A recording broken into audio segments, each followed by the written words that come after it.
ఇలా మెదక్ జిల్లాను కేసీఆర్ గారు వారి నాయకత్వంలో ఎంతో అద్భుతంగా అభివృద్ధి చేసింది. మెదక్ జిల్లా అనే ఒక దశాబ్దాల కలను నిజం చేసిందే బీఆర్ఎస్ పార్టీ.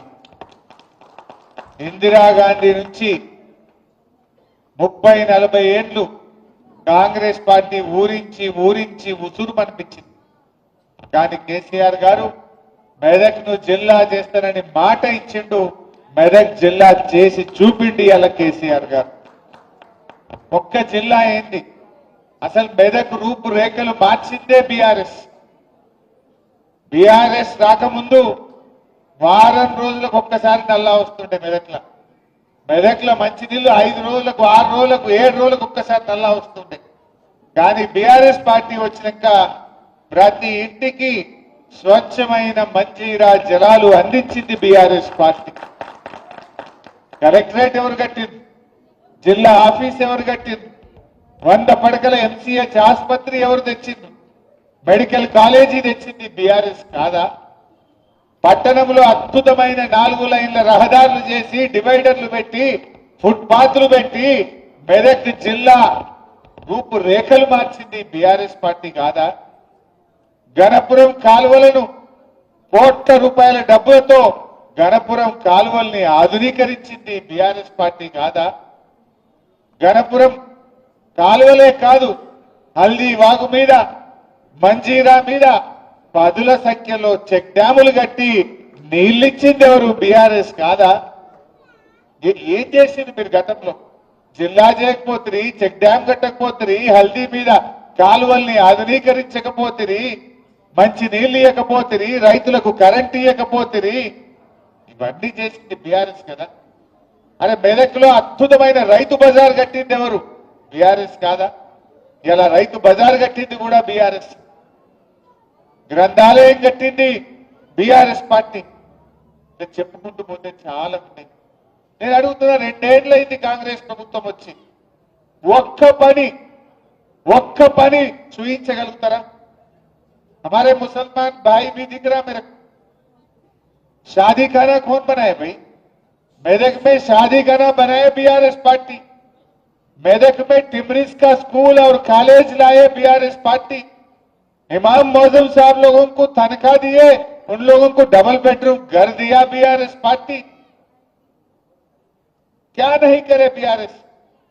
अपना खबरस्तान के लिए 2 करोड़ रुपया देके काम करवाया बीआरएस पार्टी।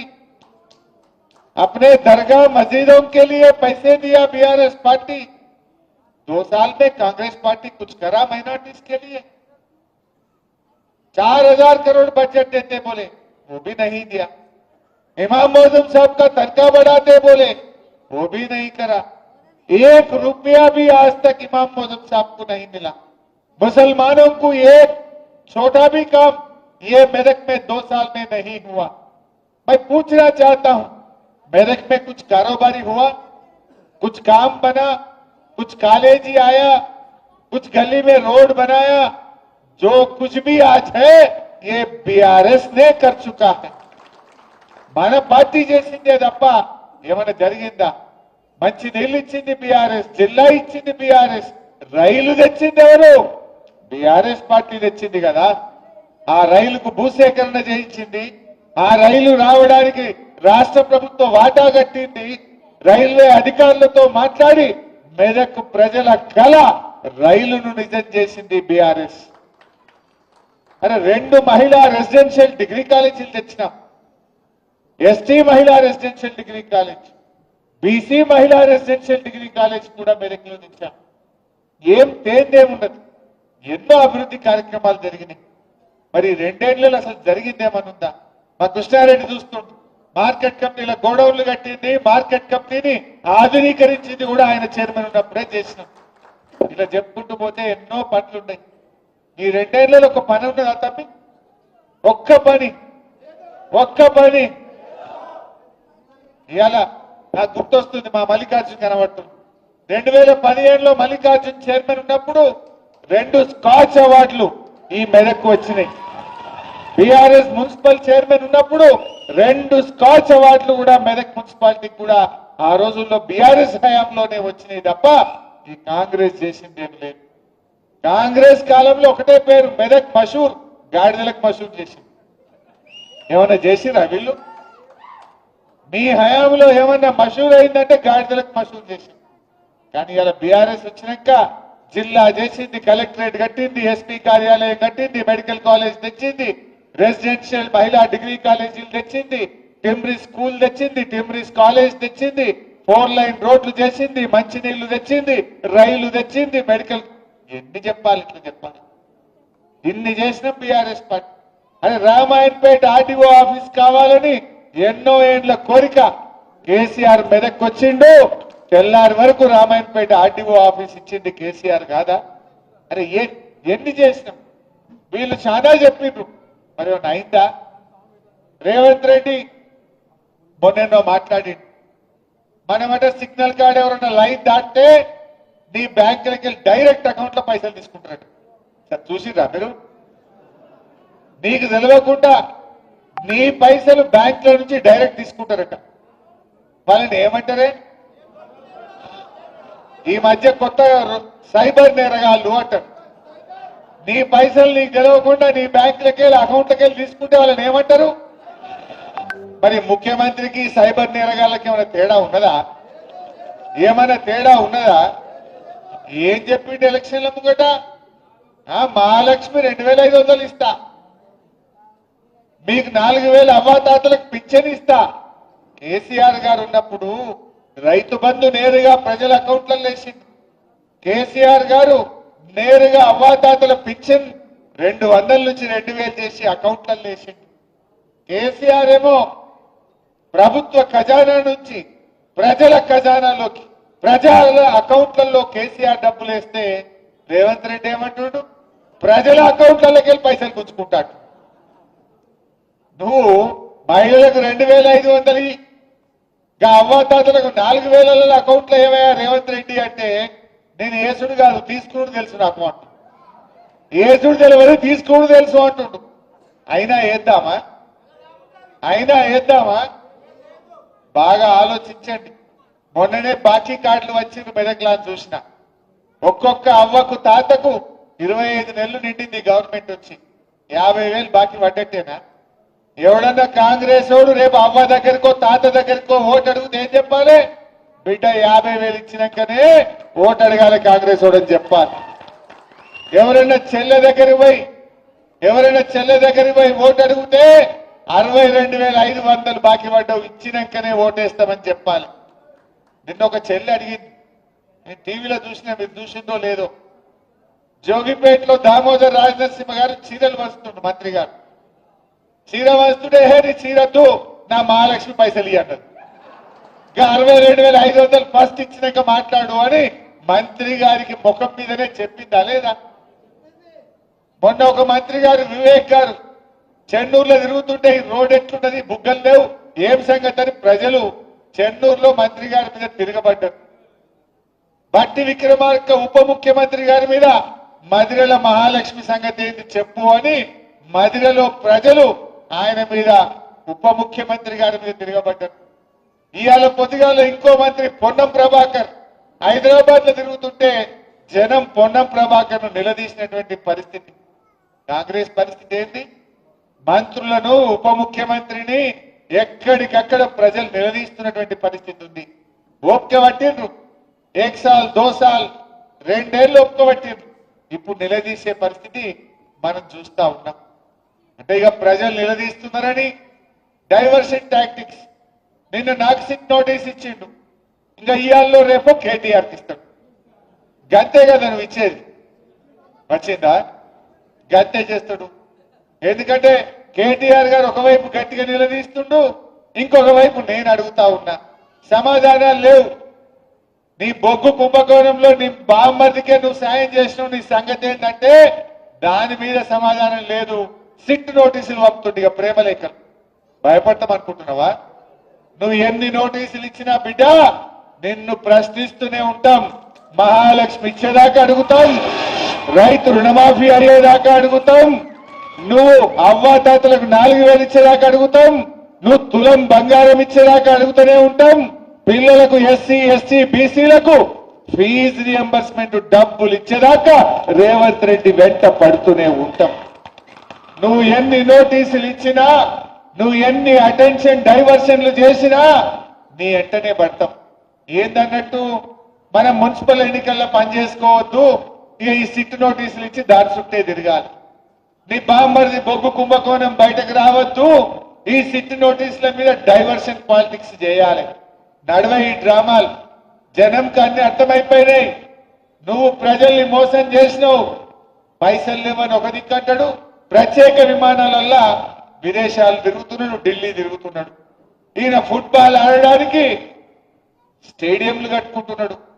ఈయన ఫుట్బాల్ ఆడడానికి సింగరేణి నుంచి 10 కోట్ల రూపాయలు తెచ్చుకొని ఈయన ఫుట్బాల్ షోకులు నెరవేర్చుకుంటుండు. మొన్న 100 కోట్లు ఖర్చు పెట్టిండు ఫుట్బాల్ మీద.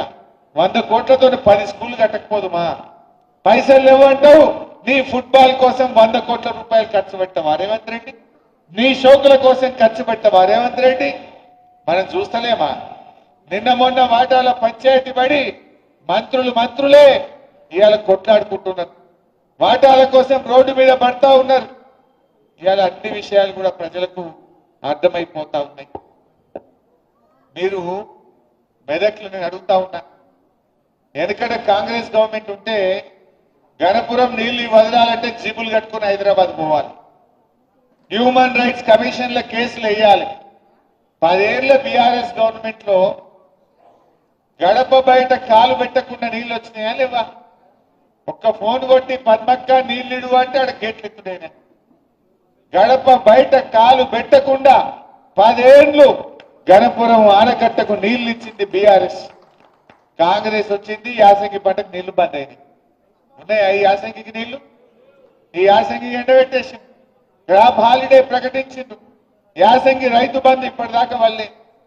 కేసీఆర్ ఏమో నాట్లకు రైతు బంధు ఇచ్చిండు. రేవంత్ రెడ్డి ఓట్లకు రైతు బంధు ఇస్తుంది. ఇప్పుడు ఎందుకంటే మొన్న సర్పంచ్ ఎన్నికలు ఉన్నాయని ఓట్లకు పైసలు వేసిండు. ఇప్పుడు ఊర్లలో ఓట్లు లేవు కదా, ఊర్లలో బంద్ పెట్టిండి. ఇప్పుడు టౌన్లో సీరియల్ వస్తుండే. ఆయనకే తెలివి ఉందనుకుంటుండు. ప్రజలు నీకంటే తెలివైన వాళ్ళు రేవంత్ రెడ్డి. తెలివి నీకే లేదు, ప్రజలకు నీకంటే తెలివితేటలు ఎక్కువ ఉన్నాయి. ఆ ప్రజలు నీ గుణపాఠం చెప్పడానికి సిద్ధంగా ఉన్నారు అని మనం చేస్తా ఉన్నా. బాగా ఆలోచించండి.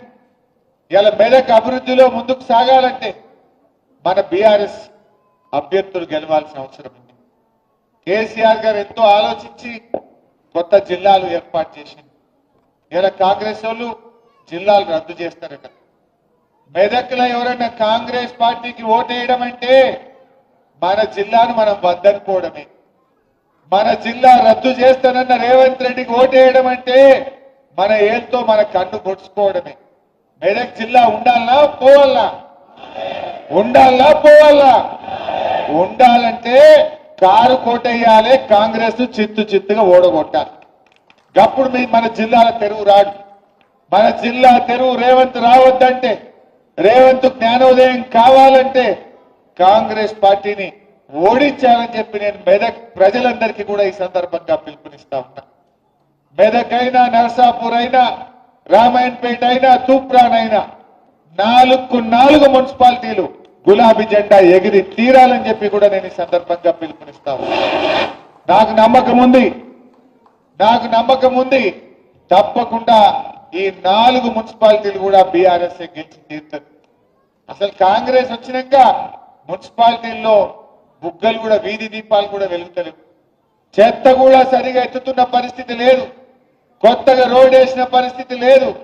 మొత్తం పారిశుద్ధ్యం లోపించింది. ప్రజలు డయేరియా, అంటురోగాలు, విష జ్వరాల బారిన పడి ఇలా నానా ఇబ్బందులు పడుతున్నటువంటి పరిస్థితి ఉన్నది.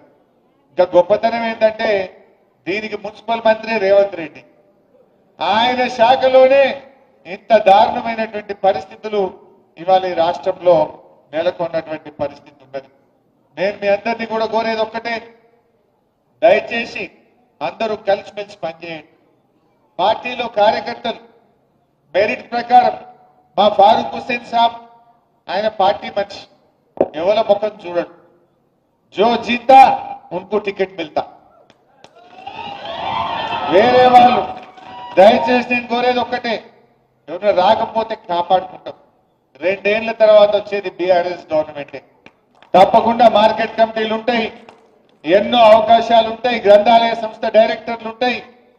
ఆ కార్యకర్తలను కూడా కాపాడుకుంటాం. సహకరించండి. మనం జెండా ఎగరేయడం మనకు ముఖ్యం, గులాబీ జెండా ఎగరడం మనకు ముఖ్యం. ఎక్కడనైనా ఏదైనా రాకపోతే కూడా బాధపడద్దు, పార్టీ మిమ్మల్ని కాపాడుకుంటుంది. వాళ్ళు కూర్చున్నారు ఎదుటి, వాళ్ళకు క్యాండిడేట్లు దొరుకుతలేరు. వాళ్ళకు బీఆర్ఎస్ వాళ్ళు టికెట్లు ఇచ్చినాక మేము ఇస్తామంటున్నట. ఇల్లు ఎవడన్నా రానోడో అలిగినోడో గులిగినోడు ఉంటే ఎత్తుకపోదామని చుట్టూ పోతారా? బీఆర్ఎస్ బిడ్డలు పోరు. బీఆర్ఎస్ బిడ్డలు వస్తే దల్లాటరు, రాకుండా గెలుపు కోసం కృషి చేస్తారు. రాని వాళ్ళను కాపాడుకుంటాం, వచ్చిన వాళ్ళను గౌరవించుకుంటాం. ఎవరు కూడా తొందర పడద్దు దయచేసి. భవిష్యత్తు మనదే. అయిపోయింది అది జారుడు బండ.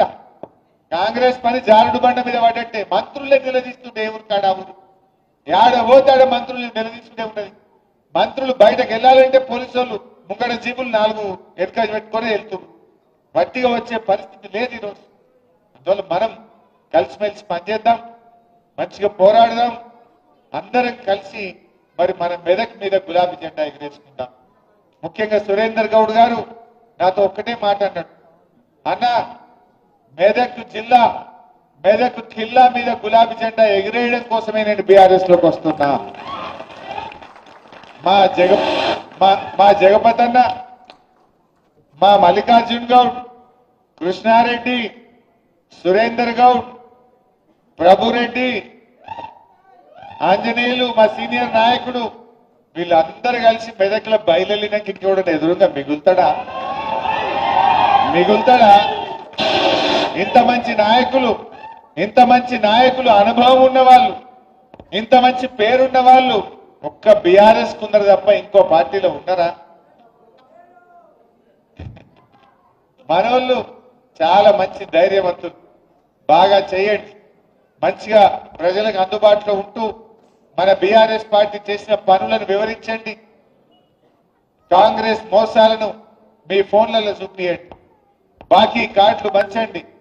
ప్రజలను మరి ఎక్కడికక్కడ కాంగ్రెస్ నాయకులను నిలదీసే విధంగా, ప్రశ్నించే విధంగా ప్రజలను చైతన్యవంతం చేయాలని చెప్పి ఈ సందర్భంగా నేను మీ అందరినీ కూడా కోరుకుంటూ, మరి పార్టీలో చేరడానికి వచ్చిన మిత్రులందరినీ పేరు పేరున స్వాగతం తెలియజేస్తూ జై తెలంగాణ. జై తెలంగాణ.